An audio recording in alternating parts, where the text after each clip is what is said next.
I'm out this morning, just poking around. I'm noticing the colony is taking like a real step forward. And I'm thinking to myself, I better pull these girls back a little bit or I'm going to regret it later. Especially it looks like we're going to have a bit of a later flow due to the late crop going in. So holding them back a little bit more probably isn't such a bad idea. Make sure the bees are there for that extended flow period of time. So what I'm going to do is I'm going to go through, just crack open the top box. And if there's a good frame of brood up top, I'm going to pull it out and then give it to a smaller colony. But if I end up with more brood, I'm just going to bank the brood frames on top of a big boomer over an excluder, use it as a brood bank, and then strip that box off to take to maybe a nuke yard or a split yard, some place that the colonies are smaller, needs a boost. That should help bring the bottom end up, like the smaller ones up, and then push the big ones down. So I'm going to be doing that, but I'm also going to be dabbling more with this formic acid because it has me puzzled. It has me so damn interested on what is going on, and I need to understand what is going on with this product for me to effectively use it. I'm racking my brain on what I did wrong, or maybe I didn't do anything wrong. Maybe there's a few things I'll note. Right off the hop, the expiry of the product is in August. So its product's a little bit old, but it's not expired yet. So maybe using an old product. They say the matrix, whatever the heck is in these that holds the formic, as the product gets older, the matrix breaks down and there's more of an inconsistent release of the formic. So maybe as I get closer to the expiry date, maybe I see more of an unpredictable release of formic. That could be one of the issues that I experienced, maybe with more of a flash. Another was maybe temperature. Although the temperature was pretty good. It was mid-teens to high teens to low 20s. The highest I ever got was 24 degrees. So that's pretty much recommended for treatment temperature.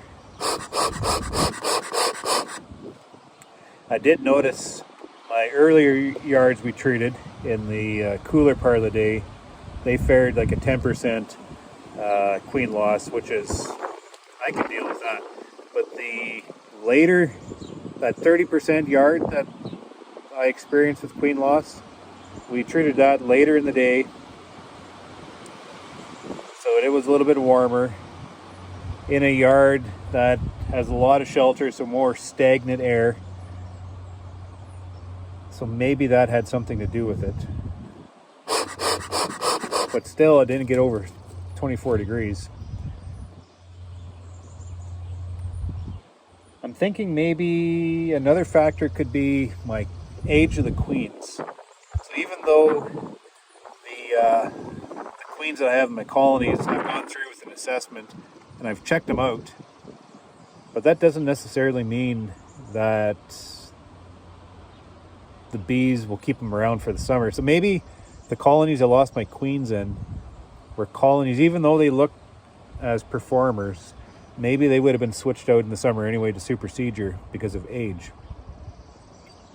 And that could be why I'm maybe seeing a little bit of a variability of like just a real scattered random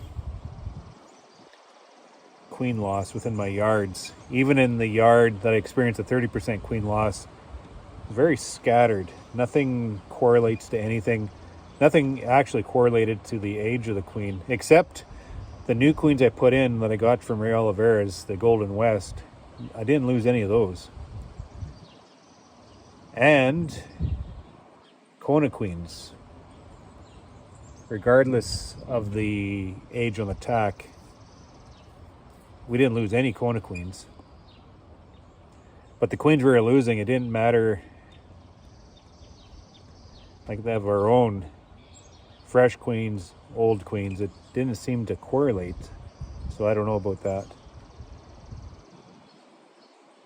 One factor that I think contributed to the loss was the colonies were hungry. You've probably seen that on my videos. They're very dry. So they went into treatment lush but light. And the reason is because we missed the spring flow and I've been having trouble putting weight on these colonies. Feeding them pretty much hand to mouth. Especially as we get closer to the flow here, I don't like to bulk feed them because I don't want storage in the honey box. I just flash the syrup at them just to keep enough syrup around that brood nest to keep that brood nest exploding in growth, but not enough to store. And because we had missed our spring flow, I didn't get any of that bulk down below. So the colonies are light. So they went in lush, but as soon as I hit that Formic treatment, they pulled back and they hunkered down and they lost weight. And that lack of honey within the nest, I think, maybe contributed to that absorption of that flash of Formic, they tell me. A little bit of buffer.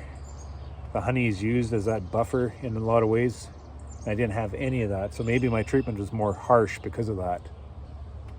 That could very well be. Another factor I have to consider is I was feeding at the same time, but I was pail feeding. And there's some discussion around whether or not the pails on top contributed to the losses or not. They suggest not to feed while treating, but those suggestions, as I understand, come from internal feeding.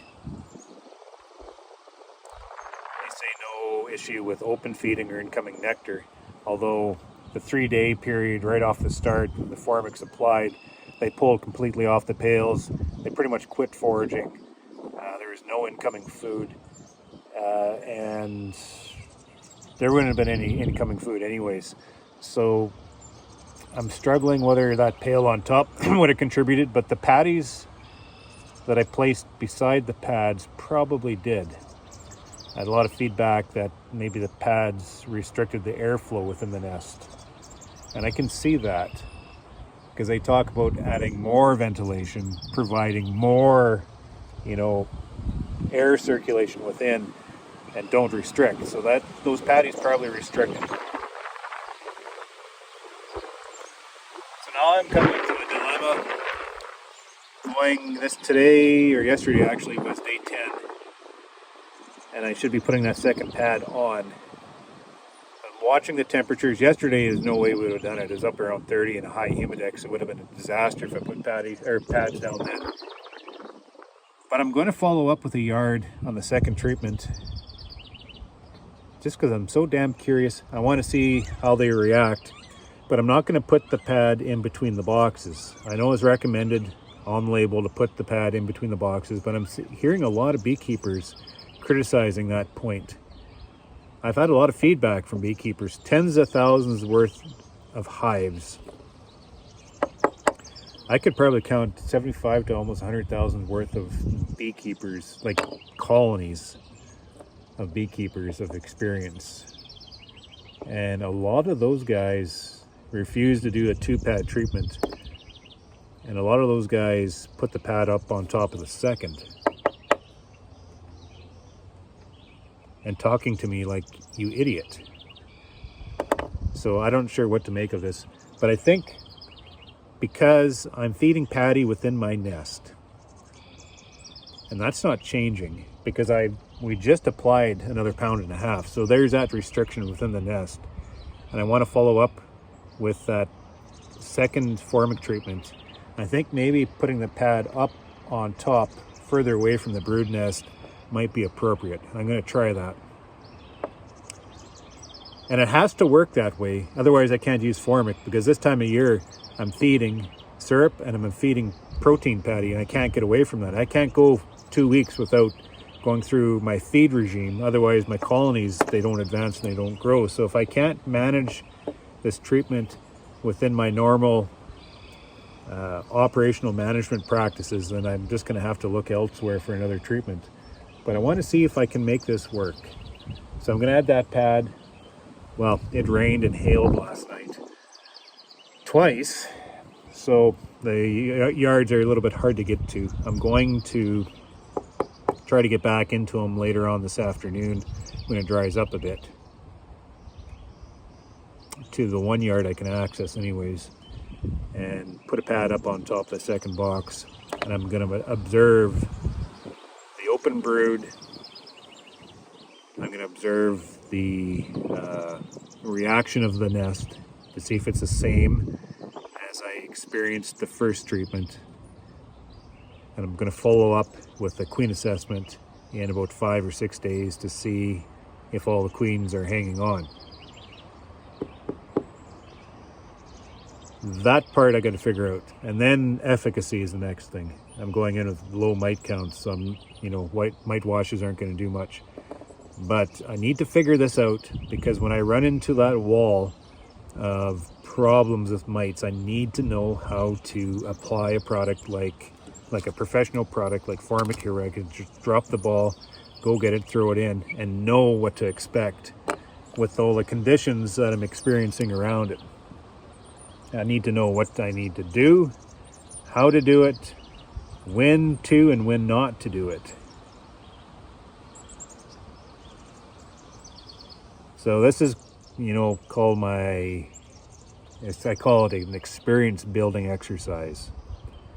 We have a lot of it in agriculture. Sometimes it feels like we're by ourselves, but I also think this is one of the reasons why we're farmers, is because we're up for the challenge, because we just want to take the basic biology of the creatures that we're managing and manipulate their behavior into our livelihood. Let's see what happens.